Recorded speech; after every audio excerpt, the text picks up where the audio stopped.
The only limits that you're encountering are self-imposed. That's it. They are self-imposed.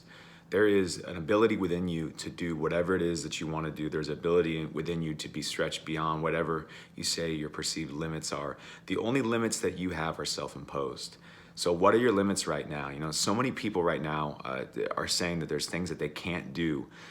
There's things that they can't. I mean, can't is something that you've decided. You've written that in your story. It doesn't belong in your story. Other people in your life look at you who believe in you and they say that you can, but you say that you can't. You make that choice. So you make the choice to impose these limits on yourself, just as you make the choice to remove those limits from yourself. What are the things right now that you're feeding into? What are the dreams that you have that you're not going after because you're putting self-imposed limits on yourself? As a kid, I remember thinking that when I was young, that I wanted to have my own sports show. And I remember people telling me, well, you know, you gotta wait till you're 18. And I remember being 13 and 14 and being so irritated by that. 18, that's ridiculous. Why is that the criteria? Why is that the self-imposed rule? So I decided it wasn't gonna be my self-imposed rule. Okay, so I went out and started my own sports show, got to interview athletes. That's what I wanted to do. When I went to grad school, I didn't think I should be in grad school, first of all. I didn't have grades for it. I had to continue to just persistently bug the admissions counselor, Chris Mateo, if you're watching.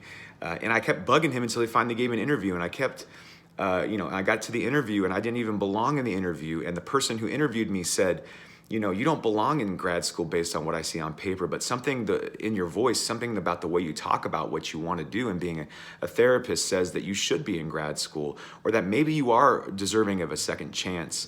And it was my opportunity then to really pour my heart out and tell him why I wanted to do what I wanted to do and why I believed in it, why I knew it was going to happen, that he allowed me into grad school. And when I got into grad school, I wanted to do the first research with NBC's The Biggest Loser.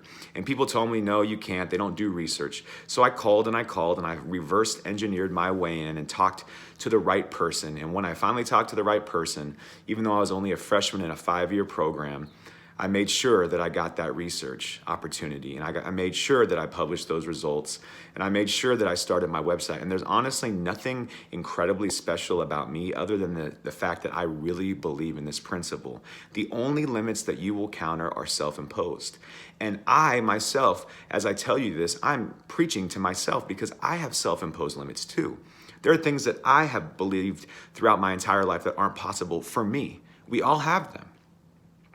And it doesn't mean that I'm more special or you're more special than me. It means that we all are capable if we start to remove the limits that we impose on ourselves. Stop believing those lies. What are the limits that you're putting on yourself right now? They're self-imposed, meaning that if they're self-imposed, you can take them off just like you put them on. That's what I urge you to do today. Take off the self-imposed limits.